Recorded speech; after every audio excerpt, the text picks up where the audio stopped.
ನಿನ್ ಸಮಸ್ಯೆ ಏನು? ನಿಮ್ಮಣ್ಣ ಅದಕ್ಕೆ ಸಂಸಾರ ಸರಿ ಹೋಗ್ಬೇಕು ಅಂತ ತಾನೆ? ಹೌದು.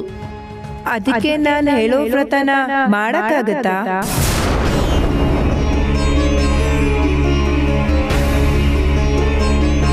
ನಮ್ಮ ಅಣ್ಣನ ಜೀವನ ಸರಿ ಹೋಗುತ್ತೆ ಅನ್ನೋದಾದ್ರೆ ನಾನು ಏನ್ ಬೇಕಾದ್ರೂ ಮಾಡ್ತೀನಿ.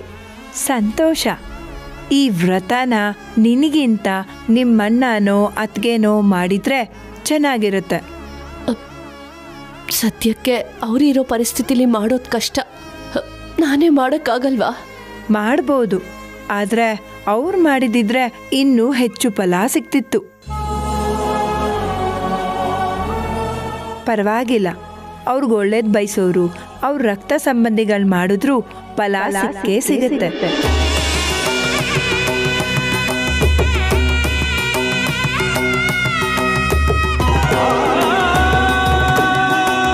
ಆದ್ರೆ ಈ ವ್ರತನ ಕಟ್ಟುನಿಟ್ಟಾಗಿ ಮಾಡಬೇಕು. ಸ್ವಲ್ಪ ಹೆಚ್ಚು ಕಮ್ಮಿ ಆದ್ರೂ ಮೈಲ್ಗೆ ಆದ್ರೂ ಈ ವ್ರತ ಕೆಡುತ್ತೆ.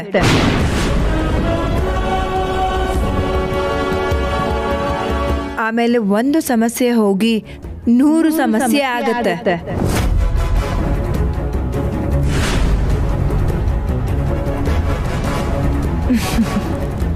ಮಾಡೋದಕ್ಕೂ ಮುಂಚೆ ಚೆನ್ನಾಗಿ ಯೋಚನೆ ಮಾಡಿ ನಿರ್ಧಾರ ಮಾಡು. ಇಲ್ಲ ಅಮ್ಮ, ನೀವು ಹೇಗೆ ಹೇಳ್ತಿರೋ ಹಾಗೆ ಕಟ್ನಿಟ್ಟಾಗಿ ಮಾಡ್ತೀನಿ.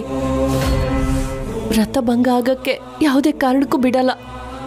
ದಯವಿಟ್ಟು ಆ ವ್ರತ ಏನು, ಹೇಗೆ ಮಾಡಬೇಕು ಅನ್ನೋದನ್ನ ಹೇಳಿ. ಗಂಡ ಹೆಂಡತಿ ಸಂಬಂಧ ಸರಿ ಹೋಗ್ಬೇಕು ಅಂದ್ರೆ ಆ ತಾಳಿ ಭಾಗ್ಯದ ತಾಯಿ ಎಲ್ಲವನ್ನ ವ್ರತ ಮಾಡಬೇಕು.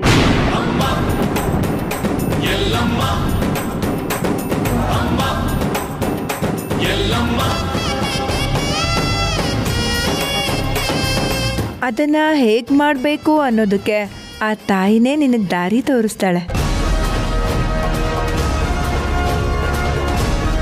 ಆದ್ರೂ ಇನ್ನೊಂದ್ಸರಿ ಚೆನ್ನಾಗಿ ಯೋಚನೆ ಮಾಡು.